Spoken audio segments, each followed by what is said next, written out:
Bella, di sini saya akan membuat sebuah contoh kasus. Ada objek Analisis ragam. tepatnya yaitu ada ANOVA satu arah. Di sini saya sudah membuat contoh soalnya. Terdapat 4 metode diet dan 3 golongan usia peserta program diet. Berikut rata-rata penurunan berat badan peserta dengan keempat metode dalam 3 kelompok umur. Di sini ada 3 sampel atau dalam 3 golongan usia peserta program diet tersebut dengan menggunakan 4 metode. Pada metode 1 dihasilkan 4 kg, kemudian metode 2 8 kg, metode 3 dihasilkan 7 kg, dan metode 4 6 kg. Kemudian begitu juga seterusnya. Pertanyaannya, apakah keempat metode diet tersebut memberikan rata-rata penurunan berat badan yang sama?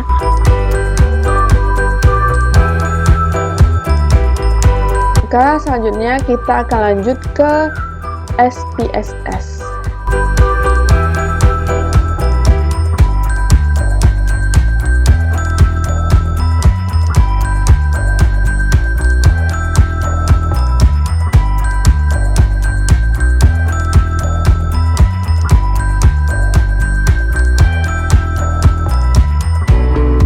Langkah-langkah dalam uji hipotesis satu arah atau one way ini adalah yang pertama, pada kita klik variable view untuk membuat nama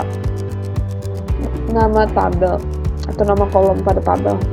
Di sini pada kolom pertama kita isi name-nya dengan tulisan berat badan. Di kolom ini tidak bisa diberi spasi. Jadi cara untuk menggabungkan dua kata, kita beri saja angka pertamanya dengan huruf kapital. Selanjutnya di kolom kedua ada metode. Kolom 2 ini kita akan masukkan keterangan metode. Setelah ini kita akan masukkan data yang tadi. Masukkan data berat badan.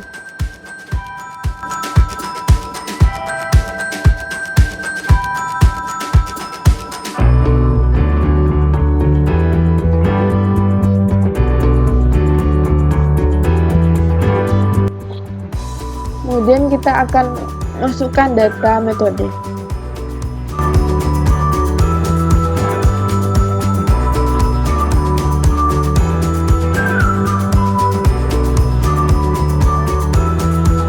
Kembali ke variable view untuk menentukan nama kategori. Langkah ini digunakan untuk mengkategorisasikan dari kolom 2 tadi. Karena hanya berupa angka, oleh karena itu perlu diberi nama agar pada output atau hasil nanti lebih jelas.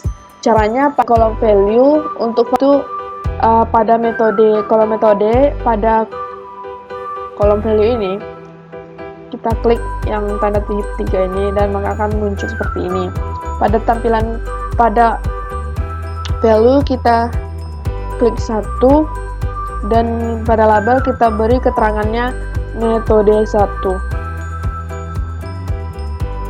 Kemudian kita add. Begitu sampai metode 4.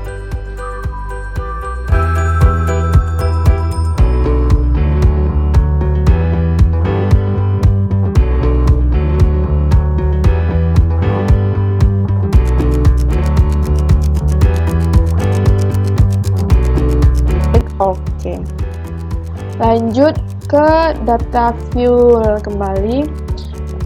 Kemudian kita klik tools analysis di atas, klik compare means, dan klik one way ANOVA yang tulisan one way ANOVA ini. Muncul tampilan seperti ini. Bagian dependent list diisi dengan variabel berat badan atau berupa data kategori. Dan faktor diisi dengan metode atau data kualitatif. Selanjutnya kita klik option Aktifkan deskriptif dan homogeneity of variance.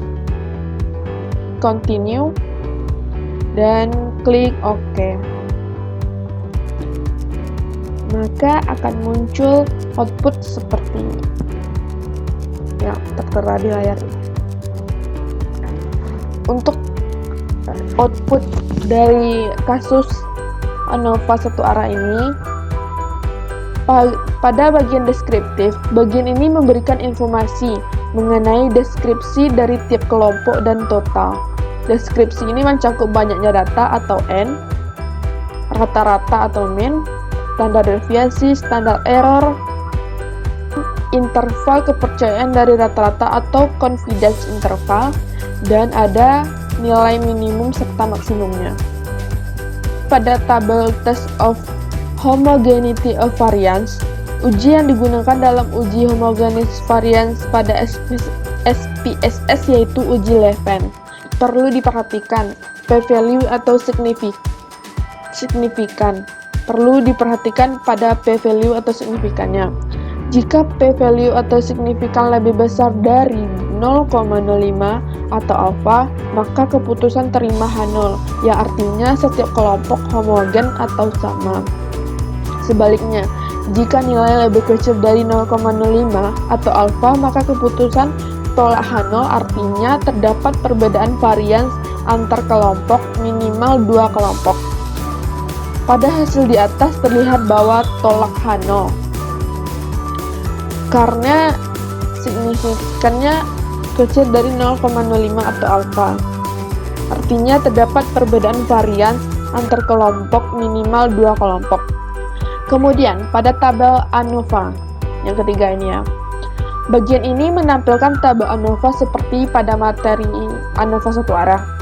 Yang perlu dilihat pada bagian ini adalah p-value atau signifikannya. Jika nilai p-value lebih besar dari 0,05 atau alfa, maka keputusan terima H0 artinya tidak ada perbedaan rata-rata tiap kelompok. Berdasarkan tabel ini, nilai p-value-nya lebih besar dari 0,05, yang artinya tidak ada perbedaan rata-rata tiap kelompok.